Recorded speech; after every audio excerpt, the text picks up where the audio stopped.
Ang kwentong ito ay hango sa totoong buhay. Karanasan ito ni Andok. Andok. Taong 1975. Season, Surigao del Norte.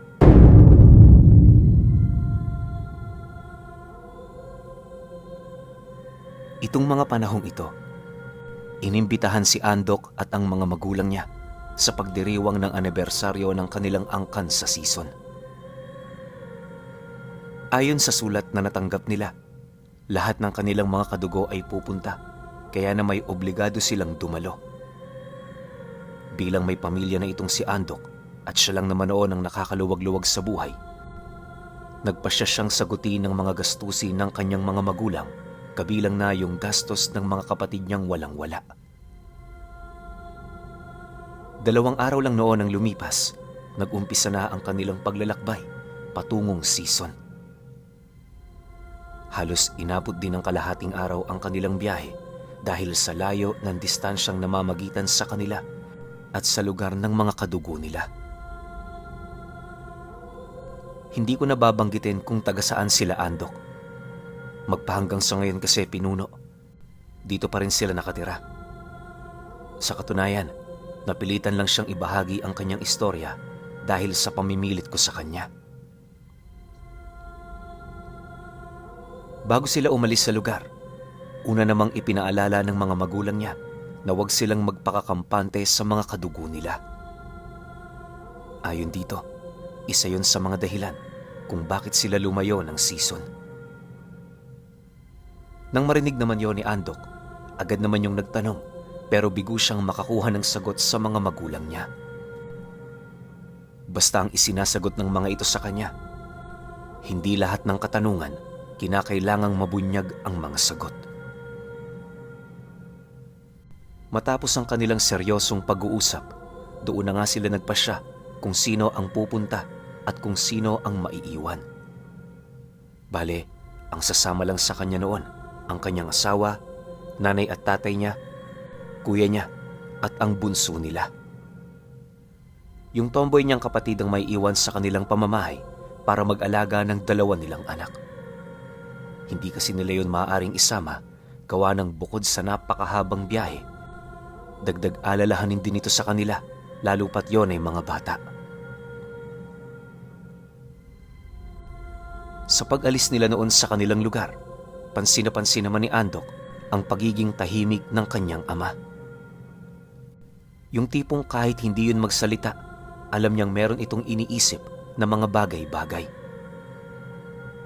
Dahil sa inakala niyang personal lang yon na problema, hindi niya na yon pinansin pa.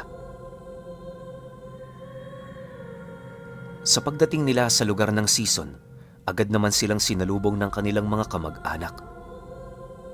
Bago naman nila marating ang pinagkakatipunan ng mga ito, lumakad pa sila ng ilang metro patungo sa dulong parte ng baryo. Medyo liblib na ang lugar na yon, pero ayon sa mga kadugo nila, masaya roong manirahan, lalo pat marami doong nakukuhanan ng pagkain. Pagkaraan pa ng ilang minutong paglalakad, doon na nga nila nasilayan ang isang malaking bahay na merong terasa sa ikalawa nitong palapag. Pagpasok nila sa tahanang yon, doon nila nasilayan ang iilang pamilyang ilang araw na doong nanunuluyan. Kagaya ng inaasahan nila Andok, matapos nilang mailagay sa kanilang tutuluyang silid ang kanilang mga gamit, agad naman silang nag-usap-usap ukol sa mga ganap nila sa buhay. Sa pagpapatuloy ng pangyayaring yon, tuwang-tuwa naman sila Andok noon dahil kahit yun pa lamang ang unang araw nilang pagkikita-kita, parang malapit na sila sa bawat isa. Sa paglipas pa ng mga araw, wala naman siyang napapansing kakaiba maliban sa iilang usap-usapan ng mga kadugo nila gamit ang ibang dialekto. Hindi niya mawari kung ayaw lang sa kanilang ipaintindi ang mga pinag-uusapan nito o hindi naman kaya'y sadyang nagkataon lang ang lahat-lahat. Sa pagsapit ng araw ng kanilang pagtitipon-tipon, halos hindi na mahulugan ng karayom ang bahay na yon. Sa sobrang dami kasi ng mga kadugo nilang dumalo, ang iilan sa mga ito piniling maghintay na lamang sa labas ng bahay. Habang naglalakad noon si Andok kasama ang kanyang ina, meron siyang napansing kakaiba sa mga kadugo nila. Ang iilan sa mga ito nanggaling pa sa malalayong lugar, pero ang ipinagtataka niya, wala yung dalang anumang gamit maliban sa mga suot nila. Ni pisong duling din wala itong hawak na siya namang naging palaisipan para sa kanya kung ano ang gagamitin nitong mga pera para makauwi. Kinagabihan noong mismong araw na yon, napakasaya na nga ng lugar nila. Maraming mga sulo ang nagkalat sa buong paligid, nagbibigay ng liwanag sa kanilang selebrasyon sa kabila ng napakadilim na gabi. May mga banderitas ding nakalaylay sa mga puno na siya namang pinagkakatuwa ang kunin ng iilan sa mga batang naroon.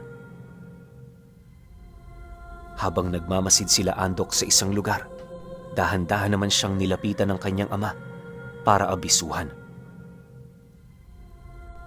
Andok, mamaya pag oras na ng kainan, prutas lang ang kunin mo. Huwag mong pansinin ang mga masasarap na pagkain. Di bali ng magutom, basta normal tayong makakauwi. Sabihan mo rin ang mga kapatid mo at matyagan mo ang kanilang mga kilos. Tandaan mo, ginusto mo ito. Ikaw ang mapagbubunto na ng sisi kung meron mang masamang mangyari sa atin dito. Paliwanag ng kanyang ama sa kanya.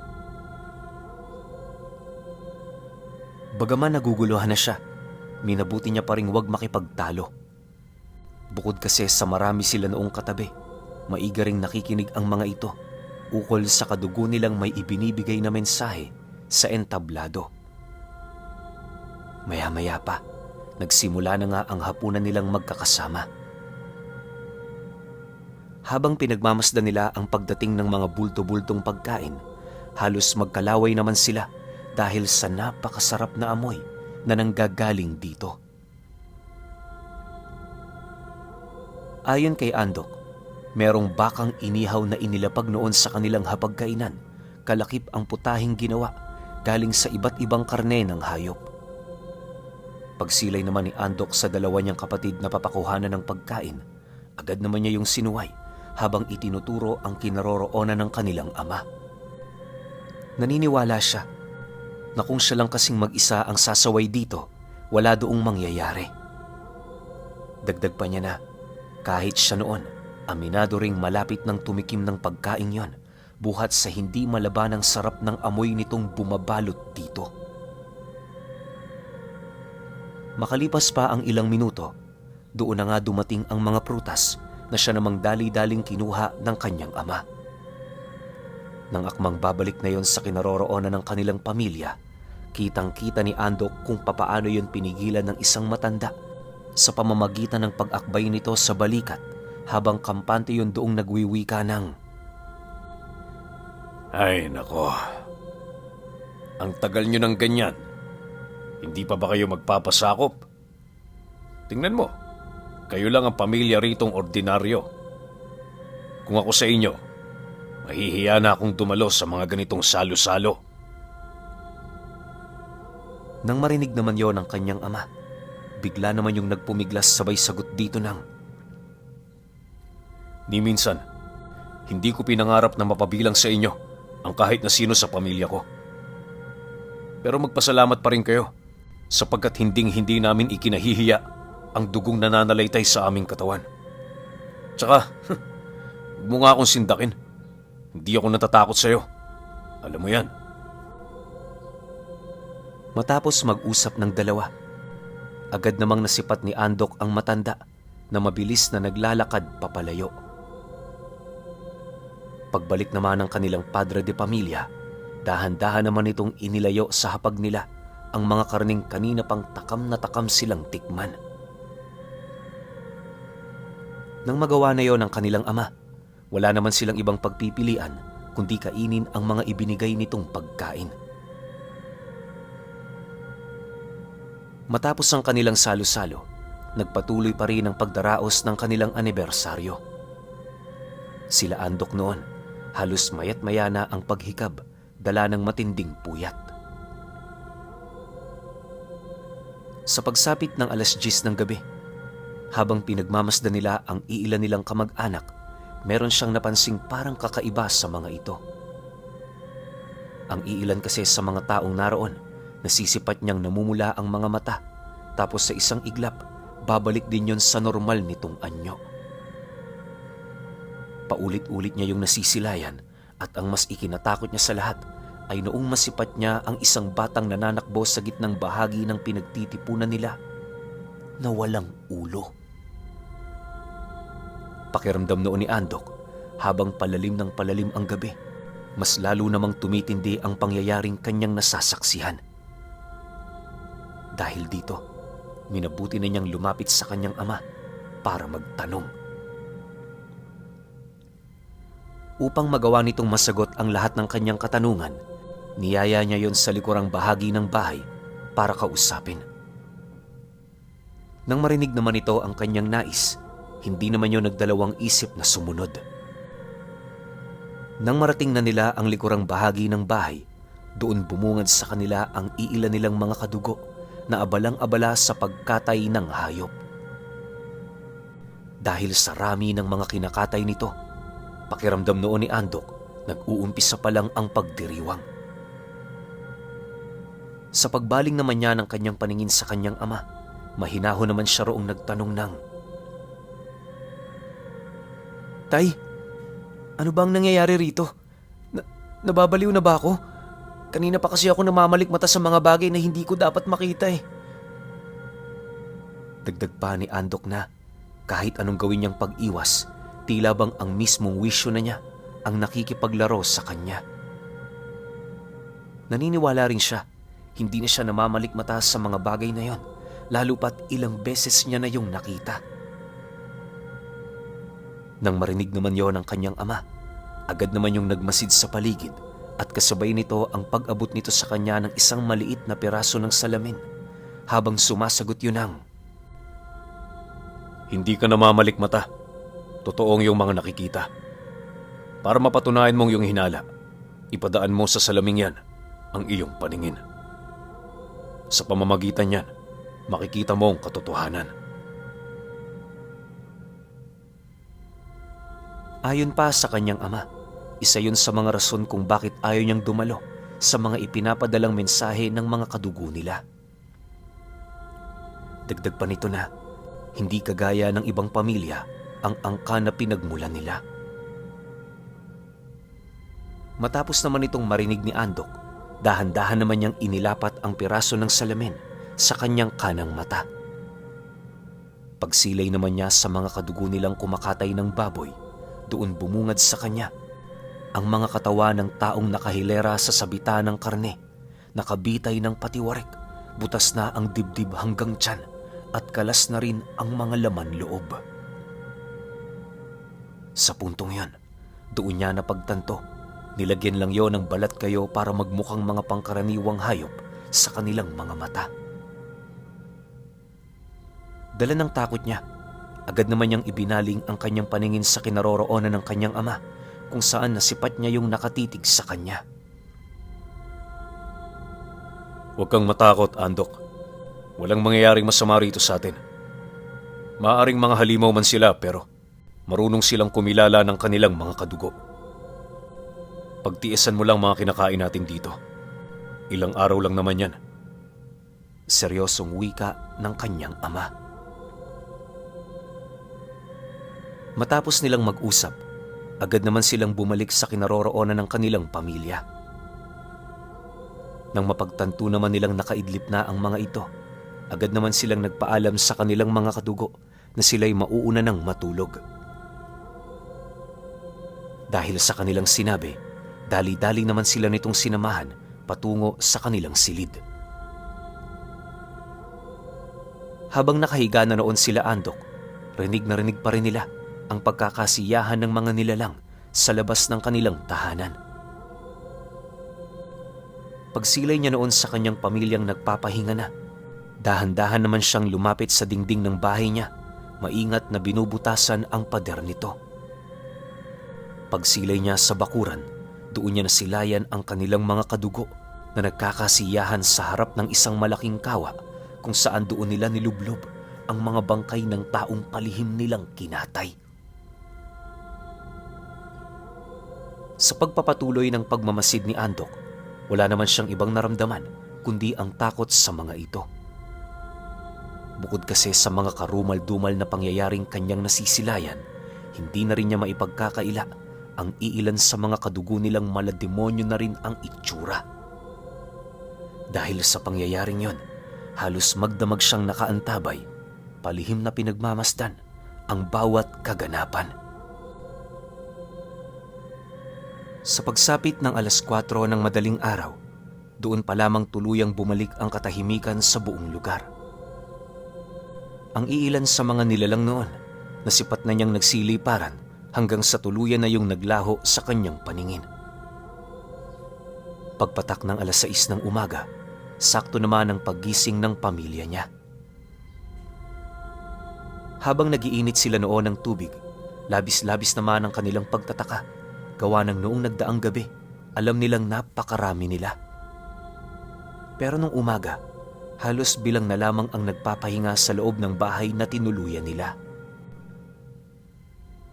Kinahapunan, naging normal naman ang pakikitungo ng kadugo nilang may-ari ng bahay. Ang naging palusot nito sa kanila, ukol sa mga kadugo nilang hindi nila doon naabutan ng madaling araw, dumiretso na yun sa baryo. Dahil dito, hindi na nila nagawa pa roong sumagot, nang sa gayoy hindi na sila umabot sa pagtatalo. Habang nagpapalipas sila roon ng araw, maigi naman silang nakikaramdam sa baryo ukol sa sasakyang tutungo sa bayan na kanilang tinitirhan. Bale, hindi kasi araw-araw ang biyahe, kaya wala silang ibang pagpipilian kundi ang maghintay. Bagaman nababahala na noon si Andok sa kanilang tinutuluyan, hindi naman siya gaanong naaalarma, lalo pat napakaganda ng ipinapakita sa kanilang pag-uugali ng mga kadugo nila. Ayon nga sa kanya, kung nagkataong hindi nagtapat ang kanyang ama, maaaring isipin niyang pangkaraniwang tao lamang ang mga ito. 2 araw pa noon ang lumipas, naging maayos naman ang lahat. Bagaman tahimik sa lugar na yon, hindi naman sila gaanong nabuburyong, lalo pat maraming bungang kahoy sa buong paligid ang pinagkakaabalahan nilang kuna ng bunga. Inakala rin ni Andok na hanggang doon na lamang ang mararanasan nila, pero nagkamali siya dahil kinahapunan noong mismong araw na yon, merong dumating na 5 kalalakihang may hawak ng sundang, paulit-ulit na sumisigaw at nagmumura habang dahan-dahang lumalapit sa bakuran ng bahay na tinutuluyan nila. Pagdating naman ng mga ito sa harapan ng entrada ng pinto, bahagya naman yung natigilan habang pilit na hinahanap ang mga kadugo nilang may-ari ng bahay na yon. Dahil sa wala namang kaide-ideya sila Andok sa mga nangyayari, minabuti nilang maghintay nang sa gayoy hindi sila madamay. Naisin man kasi nilang kumampi noon pero hindi yun maaari, lalo pat wala naman silang ideya ukol sa pinagmula nito. Sa pagpapatuloy ng pagwawala ng mga taong yon, bigla naman silang napasara ng bintana matapos nilang makarinig ng mga nakakakilabot na pag-aangil. Habang nakasilip si Andok noon at ang kanyang ama sa siwang ng bintana, doon nila nasilayan ang 2 matandang lumundag mula sa 2 palapag ng bahay. Paglapag nito sa lupa, kitang-kita nila ang hubot-hubad nitong katawan na kumikinang dahil sa langis na ipinahid ng mga ito. Habang pinagmamasdan nila ang mga nilalang na yon, kitang-kita naman nila kung papaano yon kumprontahin ng 5. Naniniwala sila Andok noon, may nalalaman ang 5 panauhing yon ukol sa totoong pagkatao ng mga kadugo nila na naninirahan sa lugar na yon. Bukod kasi sa meron itong inilabas na mga pangontra, may mga buntot pagi rin yung dala na alam naman nila na isa yun sa mga armas na kinakatakutan ng mga aswang. Makalipas pa ang ilang minuto, bigla namang nagsaboy ng asin ang mga taong yon na siyang naging sanhi upang mapaangil ang kanilang mga kadugo. Pagsugod naman ng mga ito, walang habas naman nila yung pinagtatataga hanggang sa tuluyan na yung lumupasaysay sa lupa. Nang mapagtanto naman ng mga dayo na patay na ang mga ito, paulit-ulit naman nila yung pinagduduraan, pagpapakita ng kanilang galit at pag-iinsulto. Habang patuloy nila itong ginagawa, bahagya naman silang natigilan matapos nilang maramdaman ang napakaraming presensyang nakapaligid sa kanila. Pagsilay nila sa unahang bahagi ng bahay, doon nila nakita ang kumpol ng mga aswang na dahan-dahang naglalakad ng pabaliktad. Sa isang iglap, bigla naman sila nitong napaligiran na ultimo si Andok, hindi yun gaanong napansin. Ayon sa kanya, nasa harapan na niya nang makita niya ang mga nilalang na yon. Dagdag pa ni Andok na kahit may liwanag pa ng araw sa paligid, pakiramdam niya naging bulag siya pansamantala dahil sa kawalan niya ng kakayahang makita ang mga ito mula sa malayo. Maya-maya pa, nabaling naman ang kanyang atensyon sa kinaroroonan ng isang aswang matapos niya itong mapansing tumayo habang nagwiwika sa mga kalalakihang yun ng, Nagkamali kayo ng lugar na inyong dinayo. Hindi ibig sabihin na handa kayo. Kaya nyo na kaming lahat. Baka nakakalimutan ninyo. Anibersaryo at panahon ng aming panginginain sa lugar na ito. Hindi kami makakapayag na merong mga tampalasang sisira ng aming selebrasyon. Matapos nitong makapagwika, wala nang nagawa ang 5 panauhin nang bigla silang sunggaban at palibutan ng mga aswang. Bagaman nakalaban pa ang mga ito, hindi yun sapat para sila ay manalo. Makalipas pa ang ilang minuto, nasipat na lamang nila Andok ang 5 lalaking yon na kinakaladkad ng mga aswang patungo sa likurang bahagi ng bahay na kanilang tinuluyan. Dala ng kuryosidad noon ni Andok, palihim naman siya noong tumungo sa likurang bahagi ng tahanan kung saan madali niyang nasilayan ang ginagawa ng mga nilalang. Mula roon, nasipat niya ang mga kadugo nila kung papaano nito binalata ng buhay ang 5 lalaking nangahas na kumalaban sa kanilang pamilya. Matapos siyang maisakatuparan ng mga kadugo nila, isinampay nila ang mga katawan nito sa isang puno para patuyuin. Maya-maya pa, nang mapansin naman ni Andok na nagsisipasok na yon sa loob ng bahay, dali-dali naman siyang bumalik sa kanilang silid. 3 araw pa noon ang lumipas. Awa naman ng Diyos, nakaalis sila ng season ng buo at ligtas. Habang naglalakbay sila pabalik sa kanilang lugar, paulit-ulit niyang tinanong sa kanyang ama kung bakit hindi sila napabilang sa ganoong uri ng angkan. Nang marinig naman ito ang mga katanungan niya, bigo naman siyang makakuha roon ng eksaktong kasagutan ukol sa mga tanong niya. Basta ang paulit-ulit nitong isinasagot, napakahabang istorya para mailahad yun sa kanya ng buo. Ayon pa rito, wag na lamang niyang isipin ang kanilang nakaraan, bagkus ay magpasalamat na lamang siya dahil hindi sila naging katulad ng mga kadugo nila. Alam niyo, Pinuno, magmula noong nangyari ang insidenteng yon, hindi tinantanan ni Andok sa kakatanong ang kanyang ama, pero wala talaga siya rong nakukuhang sagot. Yung tipong nararamdaman niyang nais nitong ilahad sa kanya ang katotohanan, pero tila bang may pumipigil dito. Hanggang sa namatay na lamang noon ang kanyang ama, wala talaga siyang nakuha. Sa pagkawala nito, nailibing din sa limot ang kasaysayan ng kanilang pamilya. Hindi na rin niya pinangahasan pang bumalik sa season sa kadahilan ng ayaw na niyang magbakasakali pa. Ang iniisip kasi niya, baka maswerte lang sila noon.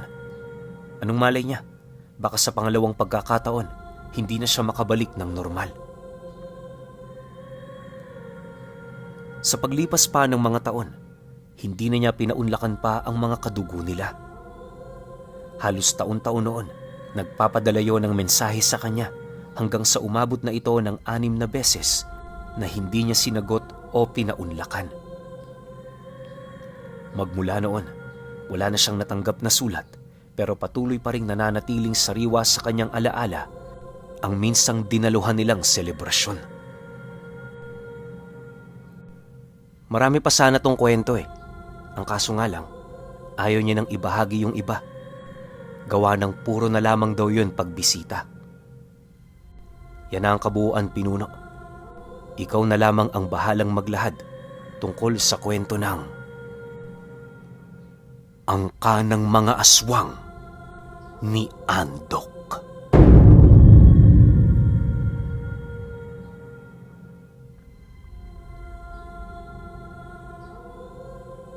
Okay, opinion ko sa kwento. Ako lang ba yung nagpipigil o kayo rin na gusto natin to lagyan ng S? Kaso pangalan daw Andok eh. Alam ko parang yung sender natin pinagtripan yung pangalan ng kaibigan niya eh. Pero hindi naman siguro ito yung totoong pangalan ng kaibigan mo, no? Hindi naman siguro Andok siya. Para kasing manok eh. Pero ang masasabi ko sa kwento ni Andok, sobrang nakakakilabot yun. Isipin nyo ang laki ng angka ninyo, ang daming tao ron, tapos sa buong baryo o buong sitio na yun, kayo na lang yung nag-iisang normal. 'Di ba? Tapos parang binubuyo pa kayo ng mga kamag-anak nyo na, sige na, kumain na kayo, tikman nyo na yan para iisa na tayong lahat, aswang na tayo sa buong angka na to. Pero hindi, ayaw yun ng tatay niya. Siguro gusto na ng tatay niyang putulin yung bloodline ng pagiging aswang doon sa pamilyang hawak niya. 'Di ba? Pero ang tanong ngayon, paano nangyari yun? 'Di ba? Kasi ako sa pagkakaalam ko, kapag may isang buong angka ng mga aswang, lahat yan automatic aswang na. Ano kaya to? Hindi kaya meron lang nahawaan na parte ng angka nila, tapos nagdire-diretso ng hawaan yung iba, pero ayaw ng tatay ni Andok? O baka naman, yung angka ng aswang, yung lahi ng angka ng aswang neto nila Andok, bahala ka kung gusto mong maging aswang o hindi. Nasa sayo yan. Ipapanganak namin kayong normal, pero paglaki nyo may choice kayo kung gusto nyong ituloy o hindi. Feeling ko ganun to. Yung buod ng kwento, feeling ko ganun. Kaya itong tatay niya ayaw na, so sila na lang yung natitirang normal sa buong angkan. Diba? Pero overall, sobrang ganda ng kwento ni Andok, tsaka nakakakilabot talaga. Lalo na kapag ilalagay mo yung sarili mo sa eksena. Yung mga listener natin dyan na sobrang lawak ng imahinasyon, alam ko ramdam nyo rin yung kilabot na nararamdaman ko habang kinukwento to. Pero syempre, kayo pa rin. Kung may opinion kayo sa kwentong ito, comment nyo lang sa baba. Yun lang, hanggang sa susunod na kwento. Salamat.